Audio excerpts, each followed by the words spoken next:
Bonjour à tous, nous sommes à Hong Kong avec Chris. Merci d'être présent dans notre podcast. Bonjour Sébastien. Enchanté. Peut-être Chris, est-ce que tu peux te présenter d'où tu viens? On s'est rencontrés à Hong Kong, tu habitais à Hong Kong avant, tu es revenu. Donc peut-être si tu peux nous expliquer rapidement ton parcours. Alors déjà merci de m'avoir invité dans le podcast. Alors rapidement mon parcours, donc effectivement j'ai commencé ma carrière en France, en finance, et je suis très rapidement en fait venu à Hong Kong où j'ai continué donc à bosser dans la finance.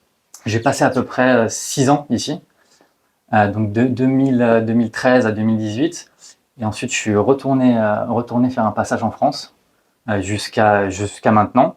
Et donc voilà, actuellement je suis de passage à Hong Kong et voilà, on s'est rencontrés. Et voilà. Super. Pas mal de mouvements. Oui. Et tu viens d'où à la base? Alors, je viens de région parisienne, Okay. voilà, de la banlieue nord de Paris. Ok. Donc j'ai étudié à Paris, école d'ingénieur. J'ai complété par une business school en finance. C'est pour ça que j'ai commencé ma carrière dans la fusion-acquisition, donc dans le secteur financier. Ok. Voilà, donc mon parcours, c'est classique d'études à Paris. Voilà. Donc, comme pas mal de gens, même à Hong Kong, il y en a pas mal qui viennent de Paris ou région parisienne. Ouais. On va dire, assez classique à Hong Kong. En même temps, peut-être que les gens qui nous écoutent n'habitent pas forcément à Hong Kong. Donc, c'est toujours assez excitant. Exotique, ouais. Voilà, Alors, pourquoi Hong Kong? Tu vas peut-être me poser la question. Voilà, pourquoi Hong Kong? Alors, en fait, c'est un peu le hasard des choses. Donc, quand j'étais en business school, on a fait un study trip de 10 jours. En fait, ça m'a donné l'occasion de venir rencontrer les anciens élèves, etc., qui étaient sur place, avec mes camarades de classe. Et donc, à ce moment-là, j'ai découvert la ville, je ne connaissais pas du tout. Et j'ai rencontré en fait la fille qui deviendra plus tard ma femme, avec qui je suis actuellement et avec qui j'ai eu une petite fille là en début d'année. Génial. Voilà. Et donc du coup, ça a commencé comme ça. Donc moi, je suis retourné à Paris. J'ai poursuivi mes études. Voilà, j'ai complété tout le parcours avec le mémoire, etc., les stages de fin d'études.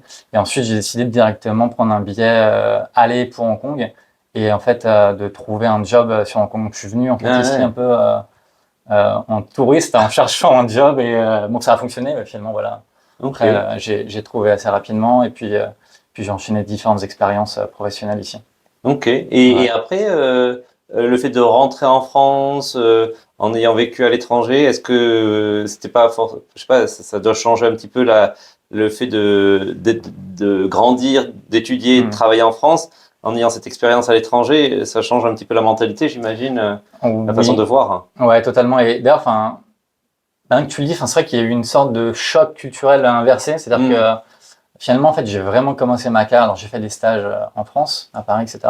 Mais j'ai vraiment commencé ma carrière professionnelle à Hong Kong. Et c'est vrai que, bon, du coup, c'est des méthodes de travail, une culture un peu particulière ici, il faut se l'avouer. Et le retour à Paris, ça a été un petit peu compliqué. Bon, j'ai bossé pour une boîte franco-française en plus, avec aucune exposition internationale. C'est vrai que c'était un petit peu particulier du coup de revenir en France. Donc, j'ai dû un petit peu me réadapter. Et puis même, alors ça c'était pour la vie pro, et puis la vie perso, c'est un peu compliqué, je trouve, de passer de Hong Kong à Paris. Bon, tu connais très bien Hong Kong, c'est une ville qui est extrêmement facile à vivre. C'est une ville pratique, enfin, tout est accessible facilement. Autant les démarches administratives que la vie de tous les jours, en fait, tout est simple, tout est fait pour te faciliter la vie. Donc c'est vrai que le retour à Paris où ça demande un petit peu plus d'efforts, ça n'a pas été évident. Mais bon, finalement, on s'est bien adapté. Ma femme aussi s'est bien adaptée, elle a appris le français, etc. Donc ça a été une super expérience aussi pour elle. Et c'est ça qui nous a amené finalement à nous lancer aussi dans l'immobilier, donc le retour en France. Parce qu'à Hong Kong, bon, c'est un peu particulier. Alors c'est faisable, hein, l'immobilier à Hong Kong, mais c'est vrai que d'autant plus à l'époque où j'y ai vécu, bon, les prix de l'immobilier étaient totalement stratosphériques. C'est encore un peu le cas. Enfin, c'est juste un petit peu baissé actuellement, mais c'est toujours un peu le cas. Et de retour à Paris, l'idée, ça a été un petit peu de se constituer un patrimoine. En fait, Mm. pour être honnête, l'idée que j'avais en tête, c'était que, étant donné que j'avais perdu des années de cotisation, en gros, j'avais passé Ah, 6 ouais, ans à Hong ouais, Kong. Du coup, je commençais un petit peu avec une page blanche à Paris. ouais. Et donc, finalement, au niveau cotisation, j'étais aussi sur une page blanche.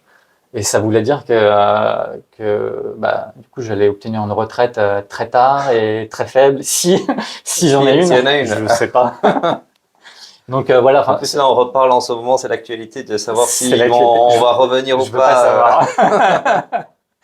Non, mais voilà, c'était un peu la démarche finalement. Mm, Je me suis dit, bon, on va se constituer une sorte de filet de sécurité. C'est pas forcément voilà, pour devenir riche mm, ou voilà, un projet grandiose d'immobilier, mais c'était principalement pour avoir un filet de sécurité, au moins quelque chose sur lequel on peut se reposer un peu plus tard, ouais. une fois que les prêts seront en bourse, etc.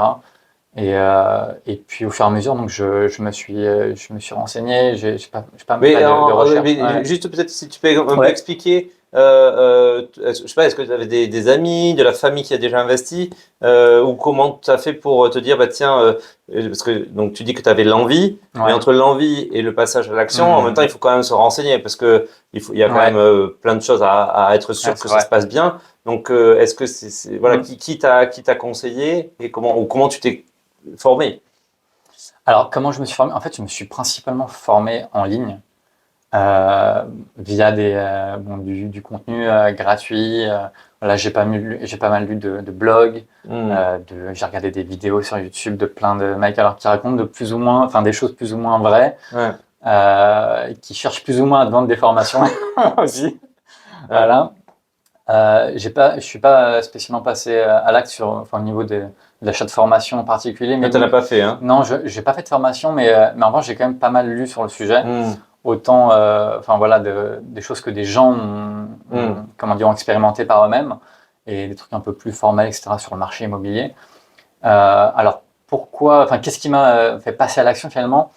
Alors, au niveau familial, mes parents, ils ont fait de façon assez classique un ou deux investissements dans l'immobilier locatif, Hmm. l'immobilier nu, hein, voilà, enfin, Hmm. très classique, pas vraiment de recherche de stratégie en particulier, c'est juste, bon, voilà, on travaille, Pour avoir des compléments dans le futur, exactement, hein. voilà, on Hmm. met de l'argent de côté, est-ce qu'il y a moyen d'investir cet argent quelque part? Ouais. Donc ça n'a pas forcément été ce qui a orienté ma stratégie, mais forcément ça donne un petit peu l'envie de Ouais. se lancer quand on voit quelqu'un de proche qui a déjà fait ce genre de choses.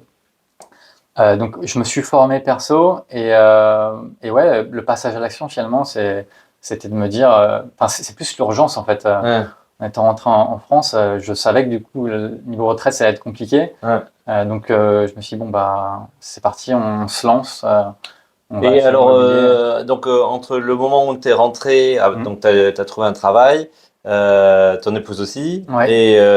et entre ce moment-là et le fait de faire des formations, à quel moment tu as commencé, ou vous avez commencé à faire des visites? Ça a pris du temps ou, Alors, en fait, j'ai fait ma première acquisition, en fait, même enfin, au moment où je suis rentré, en fait. Ah oui. C'est-à-dire que quand je faisais la transition Hong Kong et Paris, je commençais déjà, en fait, à prospecter, à regarder les petites annonces, Ouais. etc.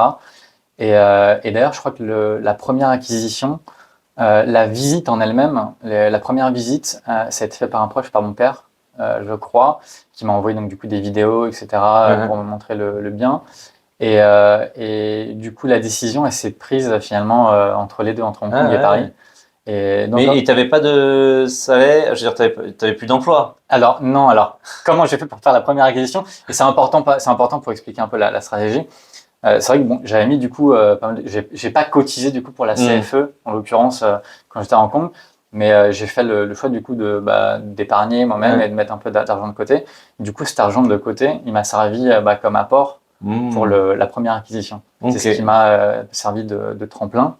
Et donc du coup, j'ai fait un emprunt, mais pas énorme. Hmm.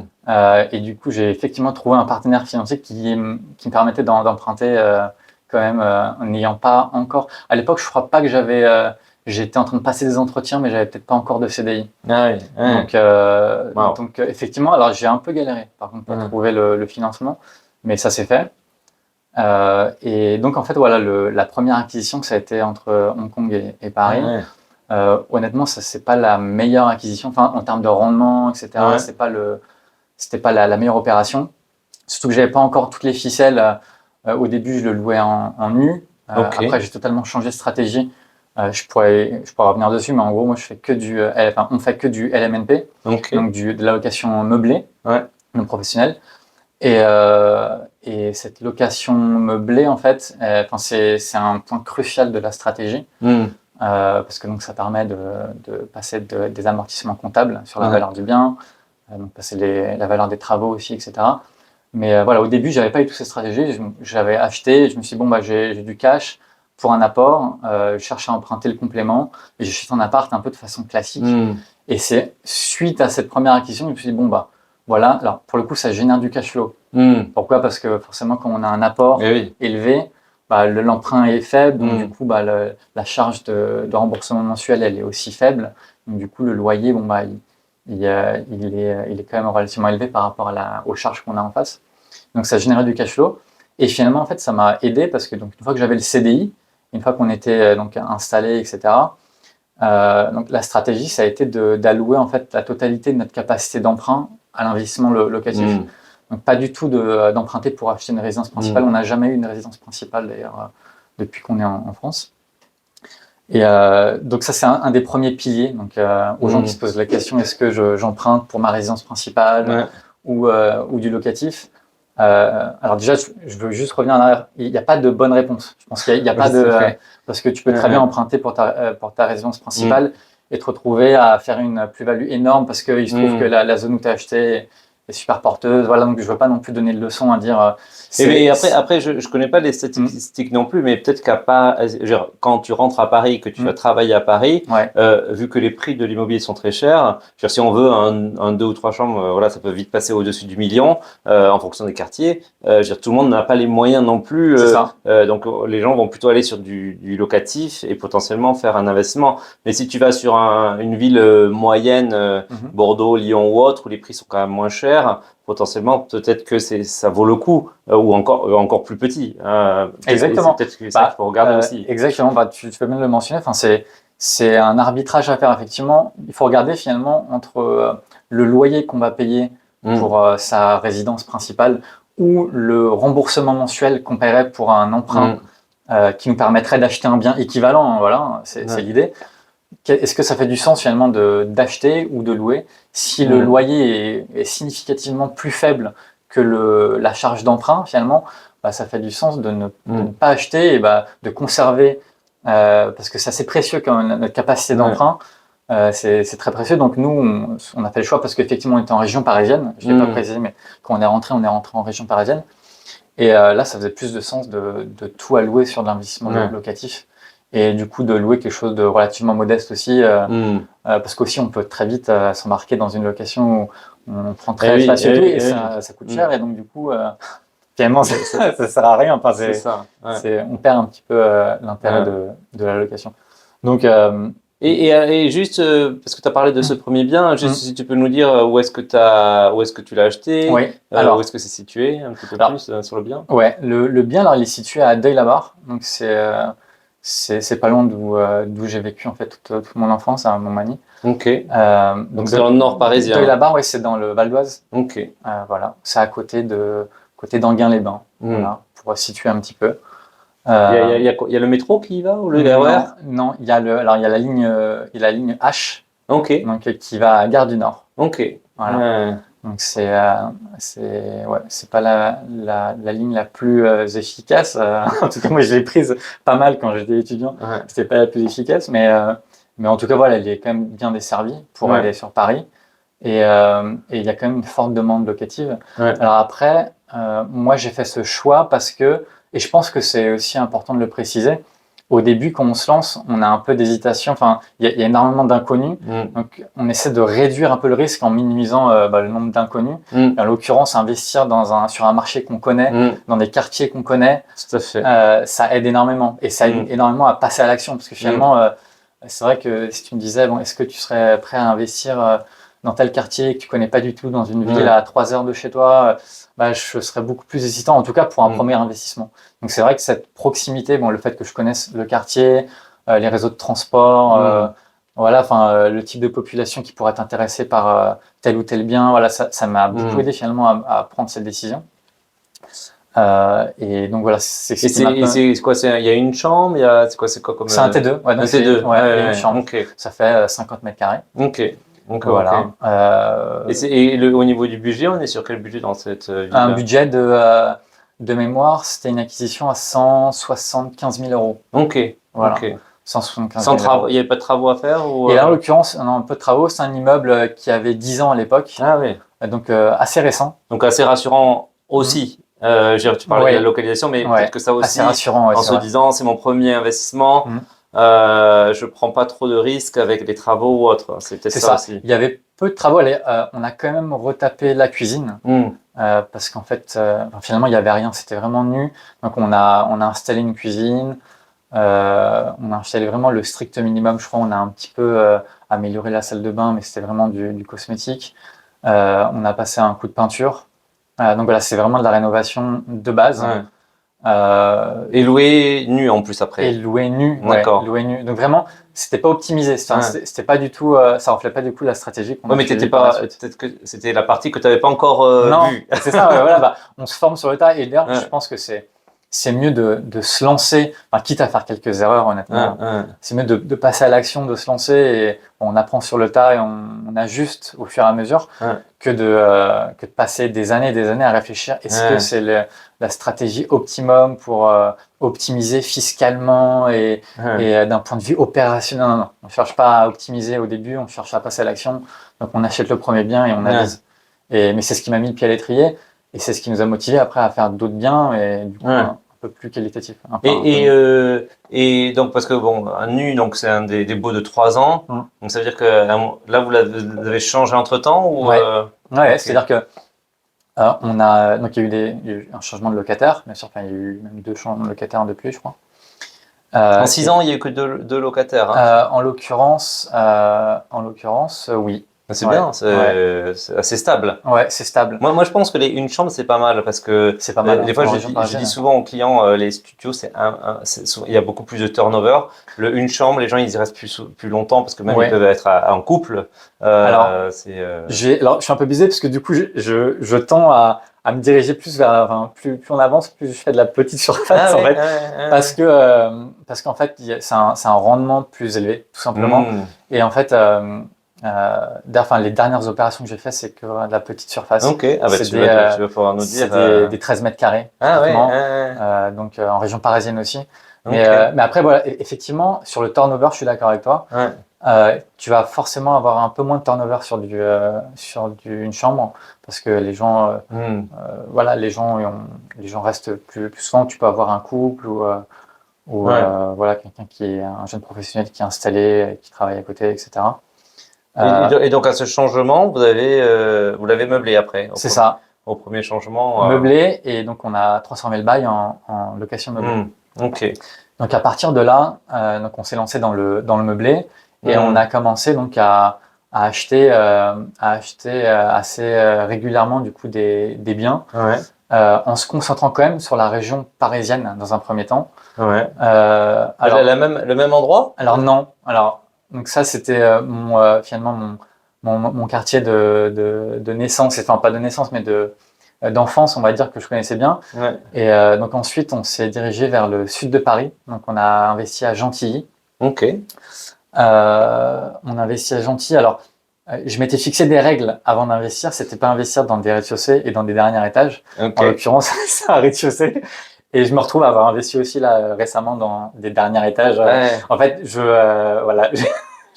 suis pas forcément toutes les règles parce que parfois il faut sauter sur des opportunités quand elles se présentent. Donc c'est bien de se fixer des règles, je pense, mais parfois il faut savoir qu'elles soient un peu flexibles. Voilà, c'est ça. Non, parce que clairement sinon on passe à côté d'opportunités. Donc on a investi dans ce bien à Gentilly, qu'on a rénové aussi un petit peu plus. On a un peu plus rénové la salle de bain, etc. Rétrospectivement, on l'a pas assez rénové. On aurait eu moins on aurait moins, comment dire, de Parce que c'était de peut-être soucis. un rafraîchissement rapide, Ouais, alors qu'il aurait peut-être fallu faire un peu plus Ouais, de travaux c'est ça, ouais. pour être sûr qu'après vous êtes tranquille pendant de nombreuses C'est années, ça. c'est ça? On a voulu finalement minimiser un petit, optimiser la partie travaux, et finalement c'est pas le bon calcul. Surtout que en fait les travaux enfin, on peut les amortir, on peut les déduire Ouais. en fait de nos revenus. Donc c'est intéressant d'avoir C'est hyper intéressant ce que tu dis parce que souvent j'essaie de le faire comprendre aux clients que des fois en fait il y a parce que bon en plus si on est à l'étranger on va souvent faire appel à quelqu'un peut-être de la famille si, au besoin mais Ouais. aussi d'entreprise et des fois il y en a certaines qui vont être pas chères et qui vont faire juste le minimum et pour moi des fois je trouve que c'est pas la bonne stratégie. Il vaut mieux dépenser un peu plus. Alors je dis pas qu'il faut dépenser pour dépenser, mais Non. en tout cas dépenser pour que ça soit intéressant, pour que dans le futur on n'ait pas de travaux pendant de nombreuses années. Parce que déjà, C'est ça. sans compter le coût, il y a le temps qu'on va passer, il y a peut-être la potentialité d'avoir pas de locataire parce qu'il faut refaire les travaux. En fait, il faut voir la rénovation. Pour ceux qui sont sceptiques, il faut voir la rénovation comme un investissement et c'est à la fois un investissement et une gestion du risque. Donc, c'est-à-dire que quand on investit dans la réno, déjà, on va, alors, et qu'on investit assez dans cette rénovation, on va pouvoir mettre le bien sur le marché à un meilleur prix. C'est-à-dire que si le bien est beau, est bien présenté, etc., donne envie, forcément, le loyer, on peut demander un peu plus. Et on va se rendre compte que sur le marché, il n'y a pas des biens comme ça. Et donc, les gens vont avoir envie de le louer. Et forcément, ça va augmenter la demande. On va attirer des bons profils. Voilà, c'est pas. Et clairement, on ne cherche pas à faire marchand de sommeil. Justement, nous, on a un point d'honneur à mettre sur le marché des biens qui sont de qualité, dans lesquels on aimerait vivre aussi. Ou si j'étais étudiant à l'heure actuelle, voilà, j'aimerais bien vivre dans un des studios que j'ai mis sur le marché récemment. Et déjà, même, par rapport à comment dire, en termes moraux, je trouve que c'est mieux de mettre un bien de qualité sur le marché qu'un bien un peu dégueulasse où on a juste rafistolé la peinture, etc. Donc déjà voilà, on investit pour attirer les bons profils. Donc on gère un petit peu entre guillemets le risque d'impayé, même si c'est jamais une science exacte.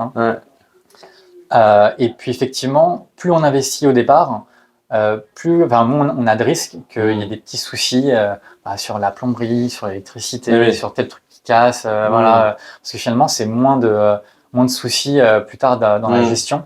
On pourra en reparler, mais l'investissement IMO, on parle souvent de revenus passifs, etc. C'est loin d'être du revenu passif, même si on essaie de mettre en place des process, etc. pour minimiser notre implication une fois que le bien est sur le marché.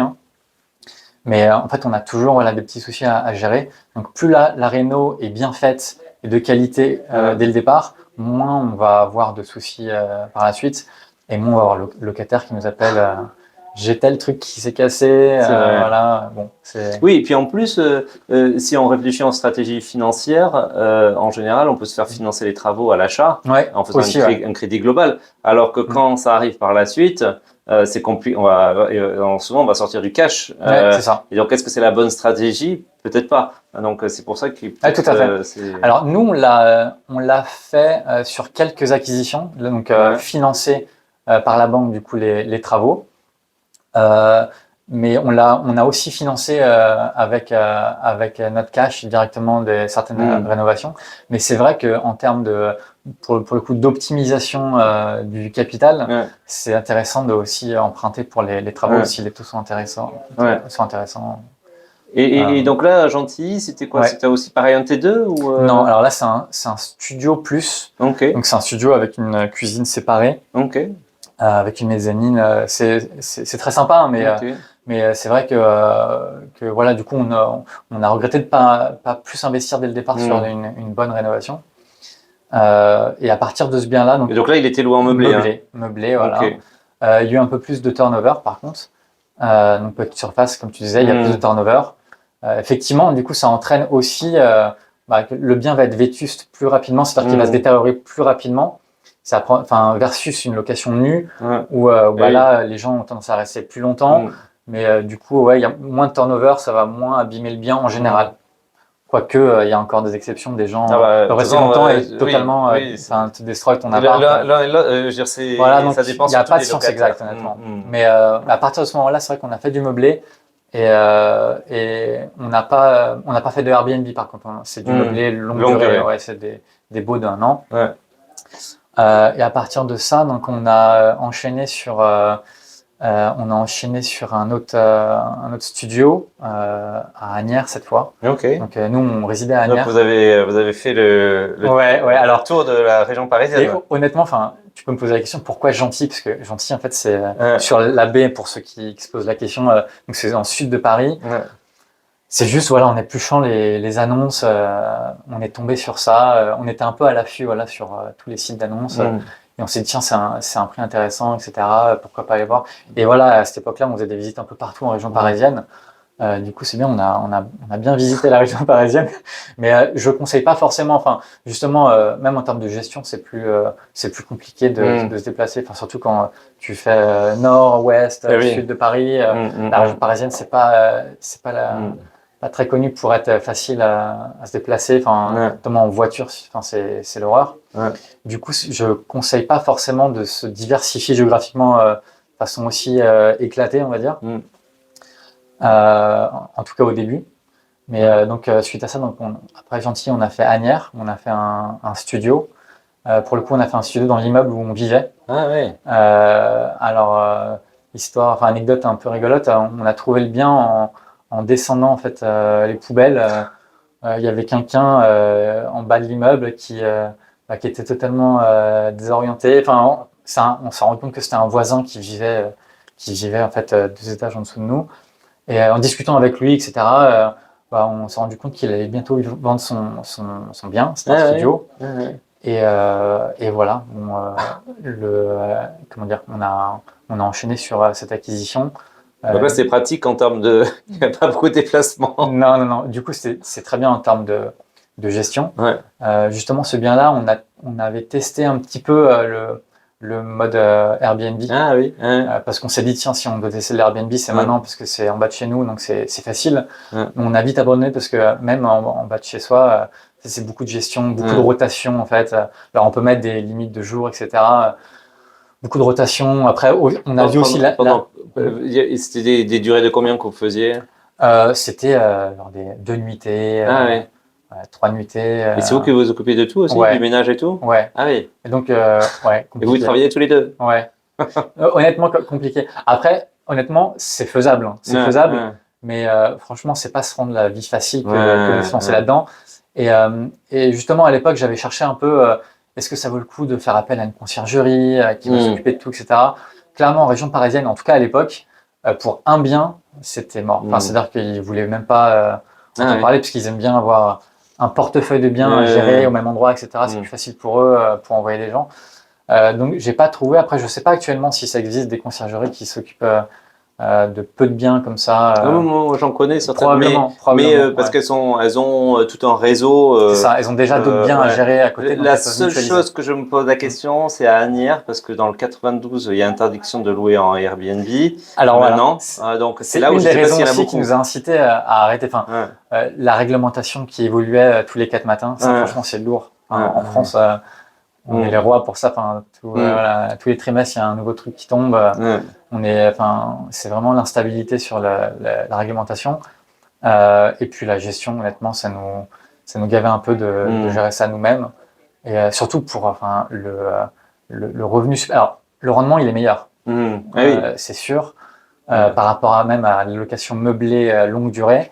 Après, est-ce que ça vaut le coup vraiment en termes de gestion? Oui, et en plus, c'est un peu biaisé parce que, comme tu dis, c'est vous qui vous en occupiez. Donc, vous allez voir si, avec une conciergerie, le rendement si tu net prends en compte la com de la conciergerie. Parce que des fois, il y a des conciergeries qui prennent 20 ou 25%, donc ça fait des. Est-ce que ça vaut le coup? Des fois oui, mais des fois non. En fait, c'est un calcul.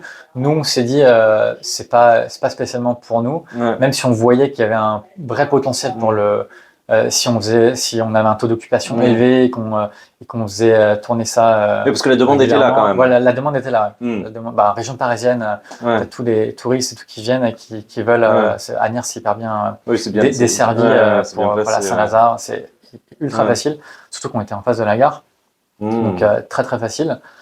Mais voilà, donc on a vite abandonné le mode Airbnb et pour repasser en en meublé classique, en meublé longue durée. Ouais. Suite à ça, alors justement, on était dans une pleine réflexion du rendement et on cherchait à faire plus de cash flow. Donc toutes ces opérations, aussi un des drivers, c'était essayer de trouver des opportunités donc avec des travaux où on passe, enfin pour pouvoir négocier de façon optimum le bien à l'achat, passer des travaux, ces travaux qu'on va pouvoir déduire de nos revenus futurs. Ouais. Et après bien louer justement parce qu'on a fait des bons travaux qui vont bien, etc.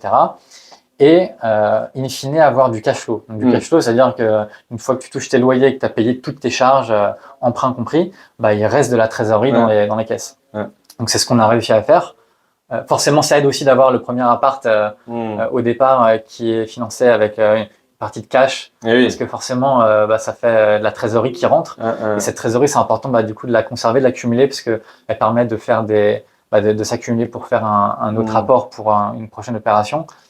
Et surtout, en fait, quand le dossier qu'on va voir le banquier et qu'on montre qu'on fait des opérations à cash flow positif, bah, dit, bah, tiens, voilà, c'est des investisseurs qui sont conscients de ces éléments-là. Enfin, c'est quand même hyper important pour pouvoir avoir l'effet boule de neige. Et alors, peut-être qu'il faut faire quand même un warning, entre guillemets, c'est que vous êtes, en tout cas, déjà à l'époque, vous étiez en France, donc, parce que c'est peut-être pas, c'est quand même plus compliqué quand on est à l'étranger. C'est extrêmement compliqué. Même si on a du cash flow et tout, les banques sont beaucoup plus difficiles. Je vous rappelle, à ce moment-là, donc, on est en CDI tous les deux avec ma partenaire donc en France. Donc on a un statut stable. On a donc déjà investi dans l'immobilier. Et donc l'idée, c'est d'enchaîner les biens maintenant.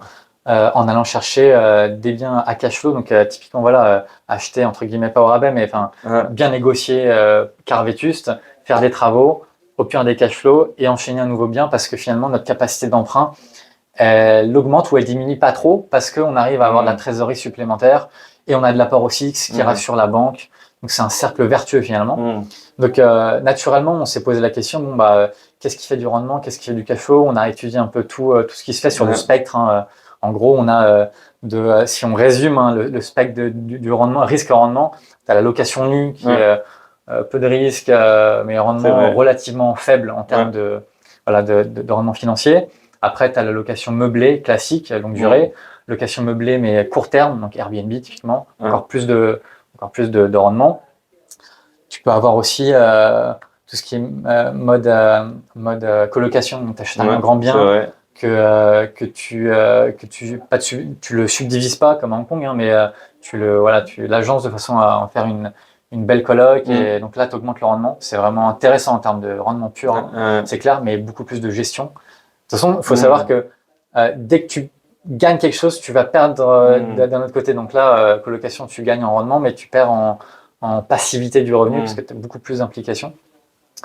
Et tu as aussi dans les hauts rendements les investissements dans les immeubles de rapport, donc où je me suis pas mal renseigné sur ce sujet-là. On faisait pas mal de visites pour dégoter un premier immeuble de rapport.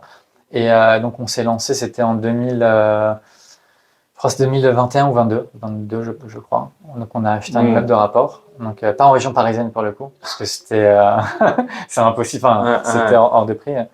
Donc on a acheté dans la région dans l'Ain, dans le nord-est de la France, à Laon plus spécifiquement. Donc on a pas mal prospecté. Donc, quand je dis ça, on a enchaîné les biens, ça se fait pas comme ça. C'est quand même un processus un peu long où ça demande beaucoup d'efforts de recherche. Alors ça nous plaisait aussi. C'était souvent passer des week-ends à tiens, on va aller dans tel coin faire des visites et donc on enchaînait les visites, on prenait des rendez-vous avec des agences et tout. Mais bon, ça nous plaisait aussi, donc il faut en tout cas investir l'énergie et le temps là-dedans, qu'on n'a pas forcément, et notamment si on est à Hong Kong, on ne peut pas faire ça, clairement. Donc on a investi dans l'immeuble de rapport pour faire simple. Alors effectivement, l'immeuble de rapport, l'avantage c'est que il n'y a pas de copro, de quoi que ce soit. C'est nous qui sommes les seuls maîtres à bord. Le rendement est plus élevé. Parce que déjà en plus on achète en région, on n'achète pas, on fait des retours de Paris, Donc forcément les rendements sont plus élevés. Mm. En contrepartie, les risques, c'est quoi? Il y a un plus grand risque de vacances locatives. C'est-à-dire qu'on n'est pas sûr qu'il y ait tout le temps des locataires dans les. Oui, mais en même temps, comme tu en as plusieurs, bien sûr, tu es censé avoir une compensation. On nuance, effectivement, on nuance le risque. Après, tu peux. J'ai une copine à moi qui a un immeuble de rapport dans une ville que je ne nommerai pas, mais c'est une toute petite ville et dans une des régions où les gens partent plutôt que arrivent et il y a personne, où les seuls locataires qu'elle avait, ils ne payaient pas, mais c'est parce que c'était la région. Mais sinon, quand même, en général, si tu achètes, j'imagine que la ville, vous l'aviez analysée, il y a de la demande locative. Donc, s'il n'y a pas un locataire, il y aura l'autre. Alors c'est important effectivement de bien analyser le marché dans lequel. Alors là, pour le coup, c'est pas un marché que je connaissais à l'origine comme mon premier investissement, donc c'est un peu plus de risque effectivement. Donc il faut bien prendre le temps d'aller sur place. Avant cet investissement, on a quand même, on s'est fait les dents sur d'autres villes où honnêtement, en se rendant sur place, sur le papier, sur les annonces, on se dit c'est super, il y a des super opportunités d'immeubles.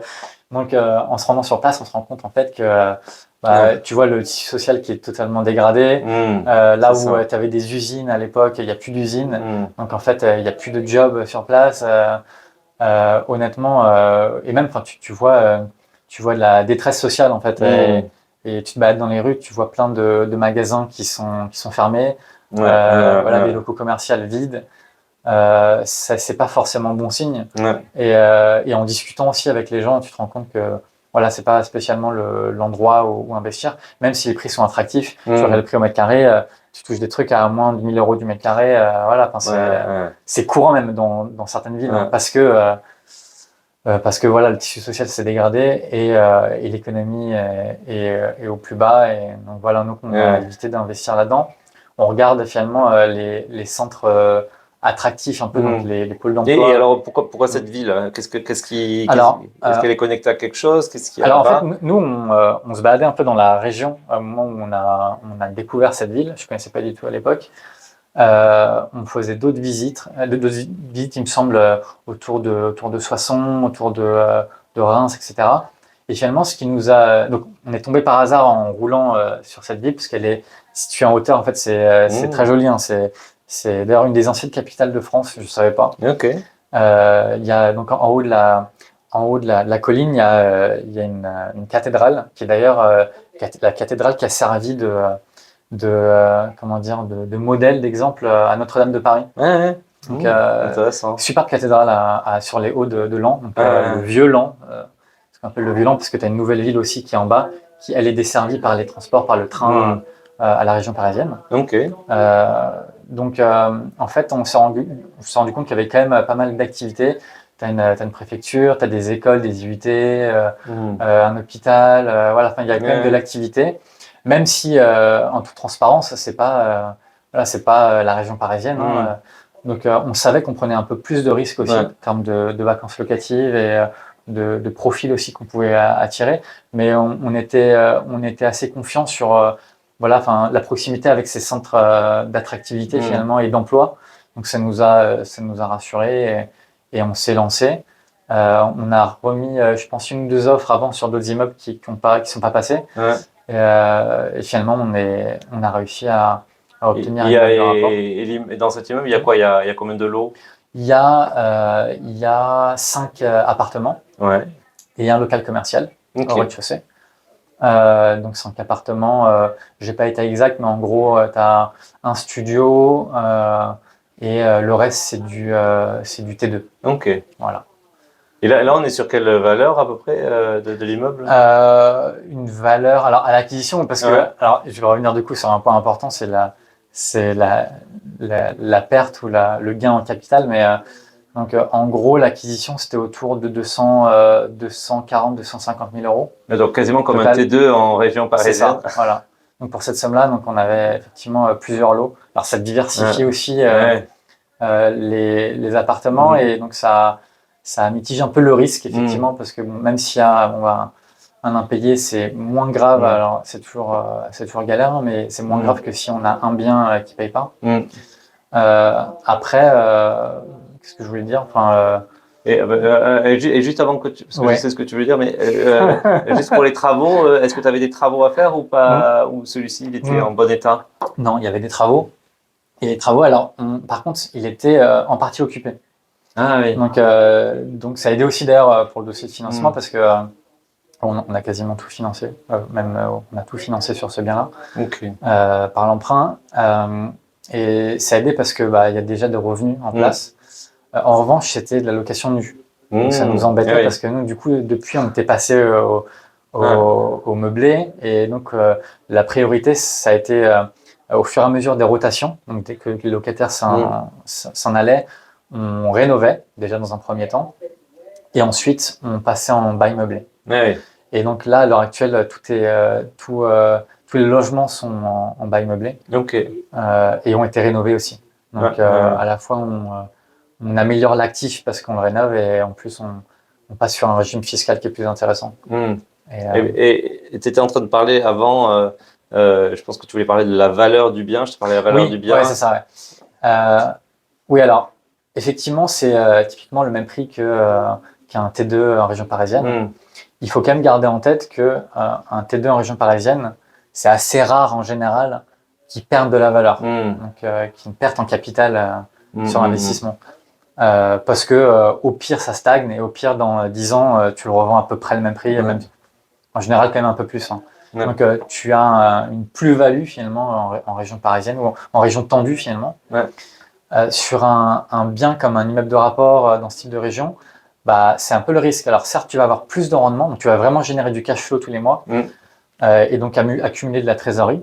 Par contre, le risque, c'est que dans 10, 15 ans, 20 ans, peut-être qu'effectivement, l'économie locale se sera dégradée ou pas, on ne sait pas, mais en tout cas, il y a beaucoup plus de risques de perte en capital et que le bien que tu as acheté X, il va X moins Y%. Et ça, c'est intéressant à dire parce que c'est vrai que peut-être qu'il y a des personnes qui ne se rendent pas compte que acheter dans des petites villes comme là, en campagne, c'est pas cher, mais que dans 20 ans, ça soit toujours le même prix ou perdre de la valeur. Donc, au moins, ce qui est bien, c'est que toi, tu le sais, que votre but, c'était de diversifier, donc d'aller chercher plus de rentabilité, mais que potentiellement, patrimonialement parlant, c'est pas là où vous allez faire une plus-value.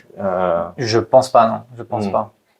Donc non, mais il faut juste en être conscient dans tous les cas. Enfin, et ça vaut aussi pour les autres investissements, même en région parisienne pour des studios. Il faut savoir en fait les forces et les faiblesses de ce dans quoi on investit pour au moins être conscient et essayer de mitiger un peu le risque avec des investissements ultérieurs qu'on fait pour avoir un portefeuille équilibré.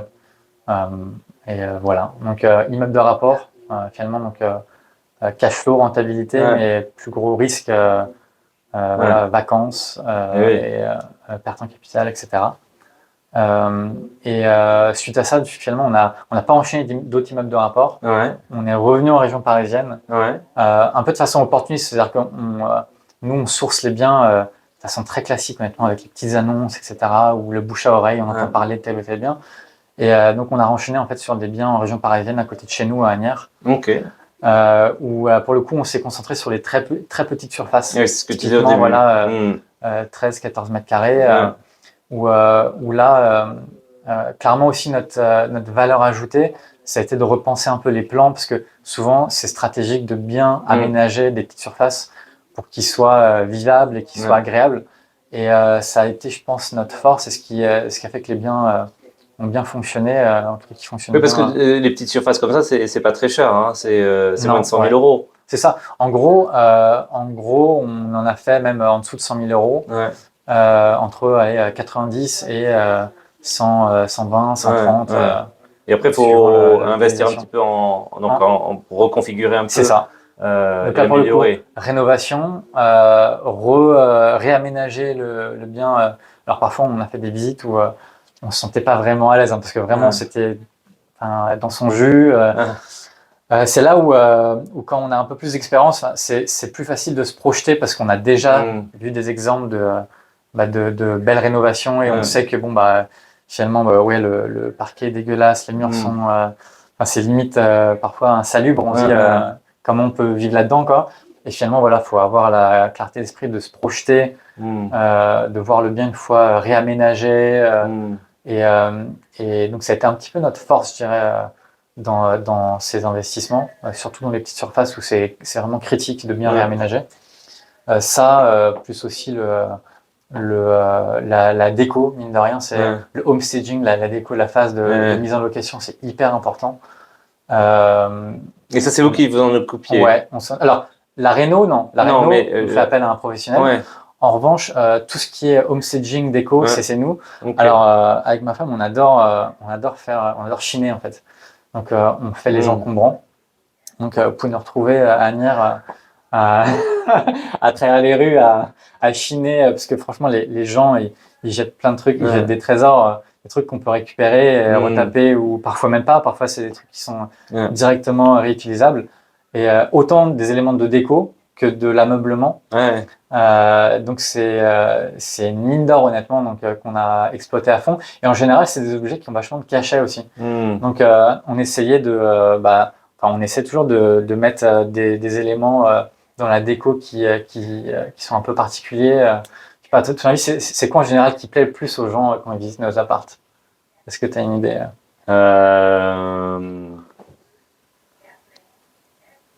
Alors là, je sais pas, la déco, comme tu parles de déco. Ouais, déco, mais quoi en particulier? En fait, ça me surprend à chaque fois, mais les gens sont hyper agréablement surpris par la déco. Et en général, on met des petites étagères, donc bien placées donc sur les murs, en cascade, etc. Et on met des vieux bouquins. Des vieux bouquins de science-fiction ou avec des belles reliures, etc., que les gens jettent clairement parce que c'est la bibliothèque de mamie qui a vendu son appartement et voilà, les gens se débarrassent de ça. Et moi je pensais pas que ça allait spécialement plaire. D'ailleurs, à chaque fois je dis pendant les visites, si ça vous plaît pas, et je comprends que ça vous plaise pas, la déco, tout ce qui est là, tout ce qui est élément de déco en tout cas, on l'enlève. L'ameublement, c'est dans le bail, etc. Voilà, c'est réglementaire, tout ça, mais les éléments de déco, vous inquiétez pas, on peut les enlever. Et souvent, les gens me disent, non, écoutez, moi, ça me plaît. Ça me plaît, laisser ces livres, laisser ça. Et je fais, très bien. Donc, c'est rigolo. Et voilà, c'est une méthode un peu à moindre coût pour rendre la déco un peu plus sympa. Et surtout, ça change des décos un peu Jiffy, B&M et compagnie. Tout le monde a la même. Live, c'est quoi Live Life, je sais pas quoi, c'est les motos un peu. Tout à fait. Les gens adorent ce genre de trucs. Tu les vois partout dans les apparts rénovés. C'est clair. Bref, voilà, donc le homestaging, la déco, hyper important pour à la fois l'annonce. C'est con, mais sur les photos, avoir un petit verre avec une bouteille ouverte. C'est clair. Et puis quand tu les gens vois les annonces, ils le voient et ça va. Ah ouais, je me verrais bien dans ce canapé là avec ce petit verre calé. Ça a l'air cosy. Tout de suite, ça amène de la chaleur en fait dans le bien qui sinon est assez froid. C'est rien. Donc très important aussi. Ça c'est plus pour la phase mise en location, etc. Après, pour revenir donc sur la petite surface, finalement c'est là où on a des rendements, alors en dehors de l'immeuble de rapport, parce qu'effectivement, l'immeuble de rapport, c'est plus gros rendement, plus grand cash flow, etc. Mais sinon, même en région parisienne, quand même, on fait du cash flow avec de la petite surface, avec des emprunts sur la totalité du coût d'acquisition, voire acquisition plus travaux financiers. Donc, à ceux qui doutent de est-ce que c'est possible d'avoir du cash flow en région parisienne, c'est possible. Il faut juste créer l'opportunité en rénovant le bon bien qui est un peu dans son jus, etc. Et voilà. Et après, pour le sourcing, c'est un peu comme d'habitude, on essaie de se mettre le pied dans la porte. Alors, ça va pas te perdre parce que en tant que professionnel de l'immobilier, forcément, tu as un intérêt à ce que les gens fassent appel à ton service et il a énormément de valeur. Mais nous, on essaie vraiment de couper les angles, donc se dire, on va essayer de court-circuiter les agences. Tu vois ce bien-là, je vois la photo, je sais où il est ce bien. Parce que sur la photo, en fait, on voit à la fenêtre qu'il y a tel immeuble. On connaît l'immeuble parce qu'on commence à connaître tel ou tel quartier. On se rend à l'endroit. On essaie de. Alors, s'il y a un gardien, c'est top. On essaie de parler au gardien. On attend que quelqu'un rentre. On pose des questions. Ah, vous habitez là Comment est la copro, cherche à acheter dans l'immeuble, voilà. Donc on pose des questions, on est curieux et c'est vrai qu'en faisant ça, parfois on a des bonnes surprises, on arrive à avoir des opportunités qu'on n'aurait pas eu finalement juste en appelant l'agence. Alors après, on a fait plein de biens via agence et ça s'est très bien passé. Mais, c'est sûr. Après, aujourd'hui, si on peut sourcer sans. Alors, en plus, moi, c'est un peu spécifique parce que c'est plutôt des gens qui habitent à l'étranger, donc ils ont pas forcément l'occasion de rentrer. Ils n'ont pas le temps et l'énergie pour aller en France et se mettre à chiner des apparts. Et même la famille en général n'a pas le temps de faire ça. Et donc ça c'est un point. Mais après, même en France, j'avais lu un article. Je crois que plus de 70% des personnes passent par une agence parce qu'aujourd'hui, pareil, les gens ils n'ont pas forcément le temps, la connaissance de faire par eux-mêmes. Ouais. Donc l'agent a toujours son rôle clé dans la vente souvent. Après, il y a des gens qui ont, je veux dire, comme tu dis, toi aussi, vous avez appris, donc vous savez si un bien il est bien ou pas. Il y a des personnes, ils vont aller dans un appartement, ils vont pas savoir. Ils vont pas avoir d'idée si c'est une bonne opportunité ou pas. C'est ça. Non mais tu fais bien de le rappeler. Je pense que s'entourer de professionnels, c'est important. Autant d'ailleurs dans toutes les étapes de l'investissement, que ce soit pour le sourcing, via des agences IMO, etc. Que dans la réno aussi, il y a des gens qui vont dire moi je fais les travaux moi-même, j'économise X milliers d'euros. Oui, parce que ça, donc quand tu dis les travaux, vous les avez jamais fait par vous-même. Non. C'est à chaque fois via un professionnel. Déjà, on a l'assurance d'un travail de qualité parce que maintenant on travaille avec quelqu'un de confiance. On a entièrement confiance en lui et son équipe et donc on a confiance sur la qualité du rendu. Et surtout, en plus, nous, on peut déduire ses frais et les amortir finalement sur la gestion du bien. Donc, il n'y a pas de problème et on améliore la qualité de l'actif en faisant ça que d'essayer de couper les chandelles et de. C'est sûr. Alors, je dis ça, mais je suis aussi la personne qui va essayer de pas payer les frais d'agence. Parce que c'est vrai qu'en amont, je me dis, si je peux mieux acheter, je sais que la clé, c'est de bien acheter. Finalement, si tu achètes bien, après, même la revente potentielle dans des dizaines d'années, elle se fera mieux. Mais tu vois, ça marche pas toujours. Tu vois, on essaie de passer en direct assez souvent. Une anecdote, par exemple, un des biens récemment qu'on a acheté, on a vu une annonce et on savait du coup quel immeuble c'était.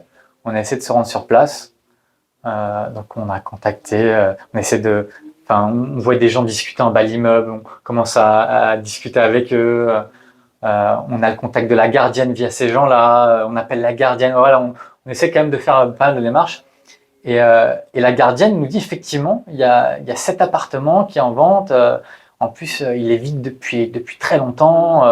Écoutez, je sais pas, j'arrive pas à obtenir le contact du propriétaire. Justement, j'arrive pas. Et en fait, on s'est rendu compte. Donc, on n'a pas réussi en fait à obtenir le contact du propriétaire. Et pourquoi? Parce qu'on s'est résigné du coup à contacter l'agence. Alors, il se trouve que c'était un cas très particulier. C'était une succession où il n'y avait pas d'ayant droit direct. Ah oui, un peu compliqué de contacter. C'est ça, c'est un peu compliqué. Et en fait, le bien était du coup vide pendant des années. Ouais.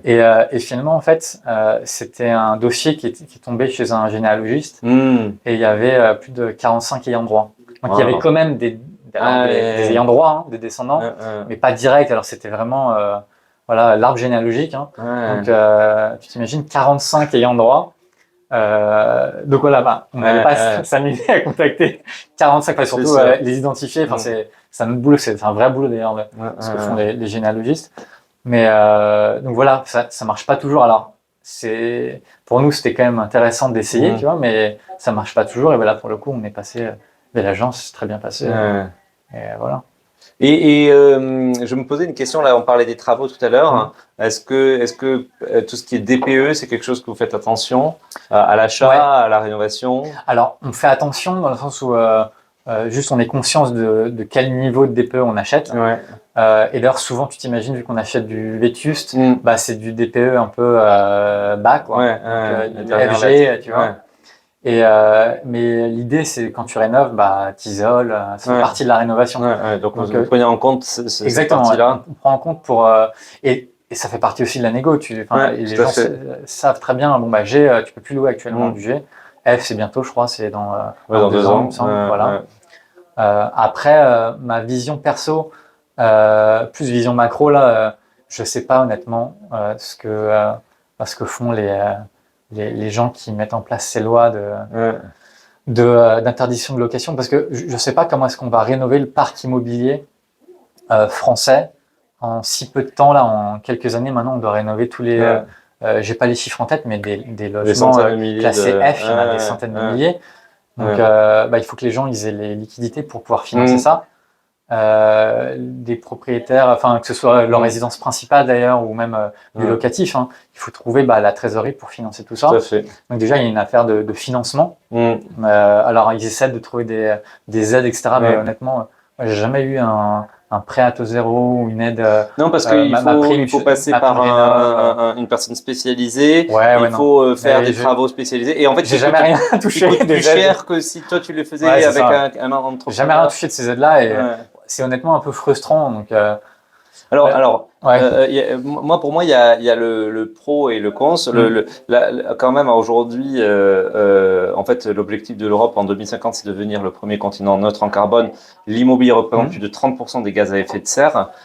Donc, il faut à tout prix agir sur l'immobilier, ça c'est sûr. On est d'accord avec ouais. Et toi qui as vécu en France pendant ces dernières années, tu as dû voir tes factures de chauffage Augmenter, ouais. monter. Moi, des gens, ils me disent qu'ils se chauffent quasiment plus l'hiver parce ça coûte trop cher. Ou Et tu puis retardes l'été, voilà. l'allumage Ah de oui, la c'est ça. chaudière. Ouais, non, Et c'est puis ça. l'été, il fait trop chaud. Et donc, en fait, aujourd'hui, il y a quand même aussi ce côté confort que certaines personnes n'ont même plus alors qu'on est en France. Et donc, ben, c'est sûr qu'il faut isoler. Ça, c'est important. Après, en termes de timing, ce qu'on voit, hein, c'est qu'il y a quand même, on est déjà qu'à la lettre G. On n'a pas encore passé la lettre F. Déjà, la lettre G, ils sont en train de. Là, il y a encore un changement pour Ouais, janvier où en gros, ceux qui sont les G sont passés électriques. en F. Enfin, ouais, Voilà, les changements, ouais, en gros, ils retardent un peu. c'est Mais ça. pourquoi Donc, ils retardent? Parce qu'ils se rendent compte que c'est pas faisable. ouais, C'est-à-dire que autant là, on a parlé du financement, il n'y a pas que le ouais, financement, il y a l'aspect technique et ouais, réalisation. C'est-à-dire que si tu veux rénover le parc immobilier en France, bah, il faut quoi? Il faut des artisans. ouais. Il faut qu'il y ait assez d'artisans disponibles Mm. qui puissent rénover ça. Enfin, clairement, rien qu'à Paris, je crois, il n'y a pas assez d'artisans pour faire de la rénovation énergétique sur tous les biens. Je parle même pas des contraintes.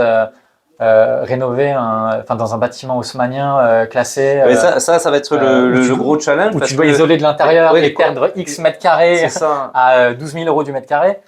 Parce que Bon, les copros, là, ouais. à partir de 2026, il y a le plan pluriannuel avec, pareil, isolation de la copropriété à 10 ans. Ouais. Pareil, à voir comment ça se passe, parce que des bâtiments haussmanniens ou autres en plein cœur de Paris, ça va coûter très très cher à l'isoler. Donc, Non, il y a une vraie problématique de faisabilité, de financement. Et d'ailleurs, enfin, je pense que c'est pour ça que le gouvernement, enfin, en tout cas, la loi repousse les échéances G, F, etc., repousse à chaque fois d'année en année. Et je pense que ça va continuer à être le cas. Donc, ils vont repousser un peu les Mais échéances. par contre, mine de rien, il y a quand même pas mal de très mauvais, les G ou G+, hein, Ouais. qui sont en cours de rénovation. Donc, ce qui veut dire, c'est qu'il y a quand même un point positif. Je sais pas le chiffre exact, mais il y a quand même un nombre important de ces lettres qui sont en cours de rénovation. Et moi, ce que je vois dans mes clients, en général, comme toi tu fais avec E, F et G, pour acheter dans l'ancien rénové, c'est très bien. Et on voit que quand même, il y a quand même beaucoup d'investisseurs qui vont aller négocier ces prix et faire les travaux pour remonter en lettres au moins D, et comme ça, bon, ils sont tranquilles. Donc, il y a quand même un changement. Alors, Ouais. ça ira peut-être pas aussi vite comme tu le dis, mais dans les années, ça Ah, va. Ça va. enfin, entre guillemets, la direction, c'est la bonne. Enfin, la rénovation énergétique, autant en termes de consommation d'énergie que que d'isolation, etc. Enfin, c'est hyper important. Mais il faut juste être réaliste sur à la fois le financement et l'exécution, que ça peut pas se faire du jour au lendemain. Et C'est du coup, il vrai. faut un peu adapter. Après, moi, enfin, et justement, j'ai ce point de vue-là. Parce que moi aussi, je mets sur le marché des biens qui sont hyper qualitatifs et isolés, etc. Et justement, enfin, j'ai conscience que pour un locataire, s'il a froid l'hiver, enfin, c'est un vrai problème, quoi. Mais même, mais je comprends qu'il y a aussi des marchands de sommeil, par contre, qui jouent sur ça tout à et fait, qui tout à ils ont fait. des logements G+, et qui ont ni l'intention, ni l'envie, enfin, ils ont aucune envie en fait de rénover le bien et ils veulent juste collecter les loyers et ça, c'est Oui, mais inadmissible. si on revient vers le début, quand tu parlais du fait de rénover tes appartements et que ça te permettait d'avoir des personnes un peu plus premium Ouais, qui sont prêtes à payer et qui sont donc tu prends un petit peu moins de risques, on va dire. C'est vrai que si en plus il y a ces logements qui sont un peu mieux isolés, les gens seront prêts à payer un petit peu plus et vu qu'ils vont moins consommer. Et donc, c'est quand même un cercle un peu plus vertueux ouais. dans ce sens-là aussi, parce que tu vas Ouais, c'est avoir ça. des Ouais. meilleurs C'est vrai locataires. que on aurait pu l'inclure dans un des upsides du coup de la rénovation, Ouais, parce qu'on a parlé beaucoup de rénovation, du coup, à quoi ça sert, pourquoi. Enfin, clairement, voilà, tu mets sur le marché un bien qualitatif, tu mm, loues mieux, donc un peu plus cher, etc. Tu attires les bonnes personnes. mm, Et en plus, voilà, t'es réglo en termes de ouais, réglementation énergétique, DPE, etc. mm, Donc, mm, non, clairement, la rénovation, c'est une des clés, je pense, dans l'investissement locatif, si on doit insister sur ouais. des points, entre autres. Ouais. Et une question que je me pose qui n'a rien à voir avec Mhm. cette partie-là, c'est en termes de rentabilité, à Ouais. aujourd'hui, donc tu es sur quel type de rentabilité en moyenne en fonction Alors, des projets? en fonction, alors, chaque type d'investissement a forcément son range, on va dire, Ouais, de rentabilité. Alors, je vais parler renta brut parce que ceci est ouais, un gros sujet hein, quand on parle de tout à rendement, fait. de quoi on parle, est-ce que ça Ouais, inclut la rénovation, le machin. Alors, juste renta brut. Alors, renta brut, c'est en gros le loyer perçu divisé par le prix d'acquisition et frais d'agence. ouais, C'est tout.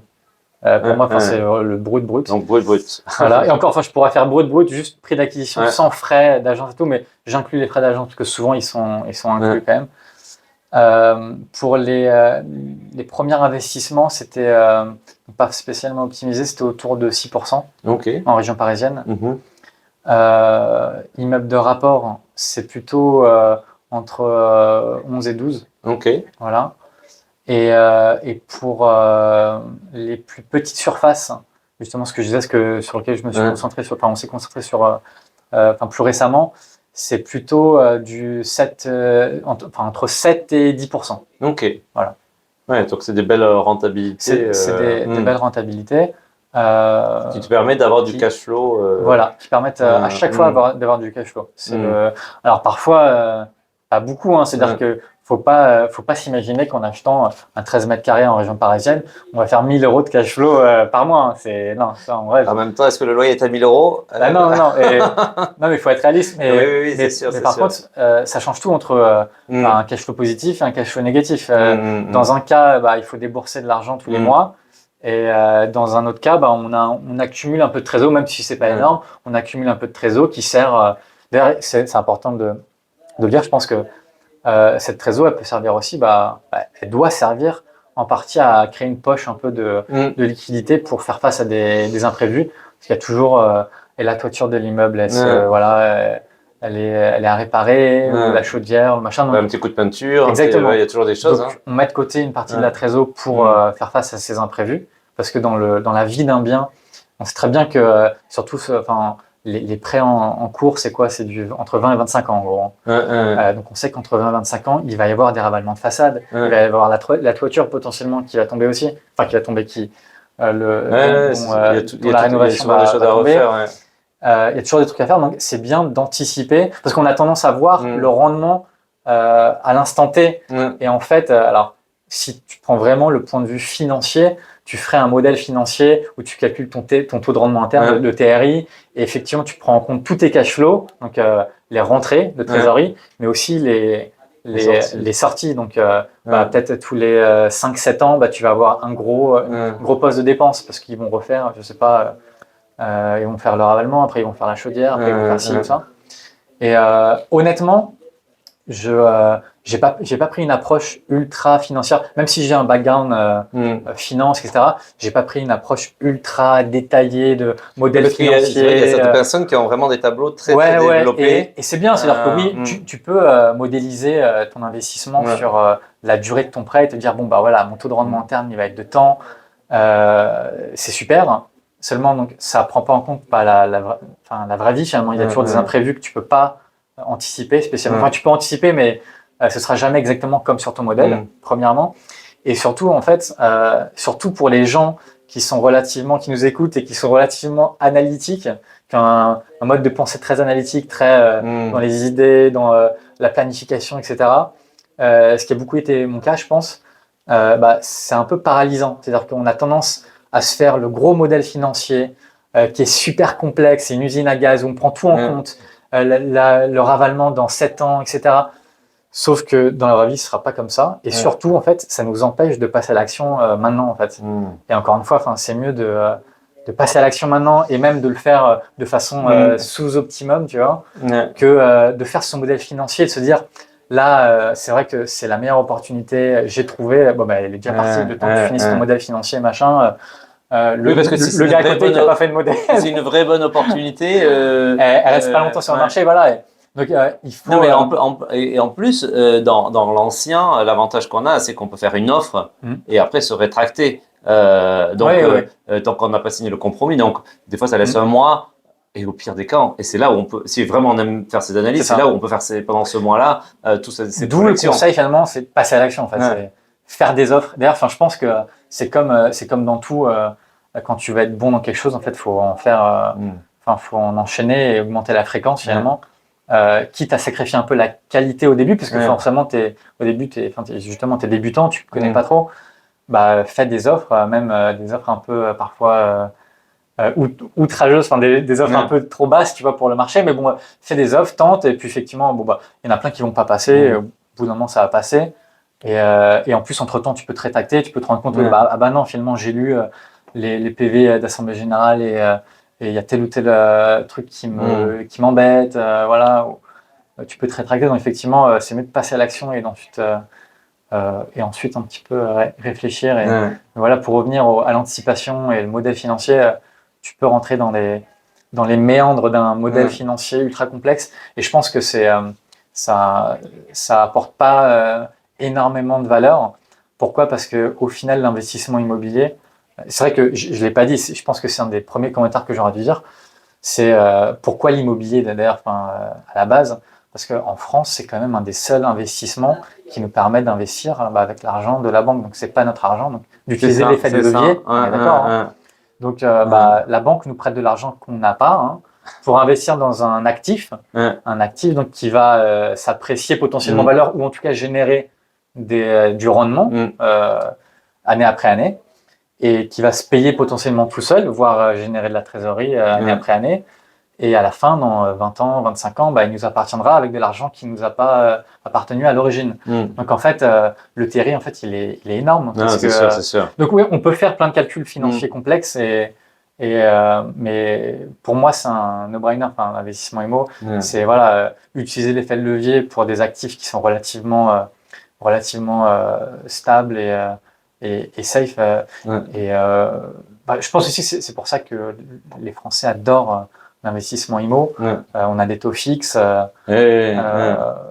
C'est facile d'emprunter une fois qu'on a un CDI et qu'on est assez persistant. C'est facile. Les gens qui regardent peut-être qu'ils vont se dire ouais, c'est facile, mais c'est facile quand on a 2 CDI et tout. Dans ta position, c'est facile. Oui, il faut quand même insister. C'est-à-dire qu'on a eu aussi des refus de financement dans certains cas, surtout au début. Alors le premier non, parce que j'apportais effectivement quand même du cash et donc des économies que j'avais accumulées pour faire ce premier investissement. Mais voilà, ça fonctionne pas toujours dès qu'on va avoir un partenaire bancaire. Ok, peut-être qu'on pourrait finir juste sur une dernière petite question. Quel serait pour toi un ou 2 conseils que tu donnerais aux personnes qui nous écoutent, qui n'ont jamais investi, par exemple? Qui n'ont jamais investi, on vient de le dire. Alors, premièrement, déjà se former un minimum. Ouais. Alors, se former, pas passer 15 ans à lire des bouquins, hein, mais et regarder des vidéos YouTube d'influenceurs qui cherchent à vendre des formations. Quoi. Enfin, c'est bien, il y en a d'ailleurs qui fournissent énormément de valeur. Hein. Moi, j'ai regardé certains créateurs de contenu, etc., qui m'ont appris plein de choses. Mais voilà, commencer par se former, se renseigner. Mes premiers conseils, finalement, c'est passer à l'action. Donc, sur la formation, sur les visites, faire plein de visites pour, comme tu disais, au début, on n'a pas l'œil, on n'a pas l'expertise. Bon, faire des visites, pas hésiter même à se faire accompagner de professionnels de la réno avec, pendant qu'on fait les visites, justement pour qu'ils nous disent, bah, vous voyez, ça va coûter tant, voilà, pour qu'on se fasse un peu une première idée de combien ça coûte de rénover tel ou tel bien. Est-ce que potentiellement c'est intéressant ou pas? Donc, passer à l'action, se former, s'entourer de professionnels qui ont de l'expérience et qui vont pouvoir nous donner des bons conseils. Peut-être commencer un peu dans notre zone un peu de confort, notre zone de connaissance, un quartier, une ville qu'on connaît bien, même quitte à ce que ce soit un peu sous-optimal parce que les rendements sont pas top, parce que les prix sont élevés, etc. Mais en tout cas, si ça permet de passer à l'action, il faut le faire. En fait, tout ce qui permet d'accélérer le passage à l'action, je dirais que c'est top. Et ensuite, un autre conseil. Bon, c'est déjà un bon conseil. C'est déjà, il y a 2-3 conseils déjà. Voilà, c'est un conseil. Mais passer à l'action, je pense que c'est un bon mot et au lieu des fois d'attendre. Hein, c'est ça. Parce que ne pas rester trop dans l'analyse en fait. C'est ça. Et dans l'anticipation, la planification et passer à l'action et puis itérer au fur et à mesure et puis après on enchaîne et voilà et ça roule. Ben super, merci beaucoup Chris. Merci Sébastien. Un parcours très intéressant dans l'immobilier avec un beau portefeuille maintenant et puis en tout cas je te souhaite plein de succès pour le futur. Écoute, moi aussi, je te souhaite beaucoup de succès à ton activité. Merci beaucoup.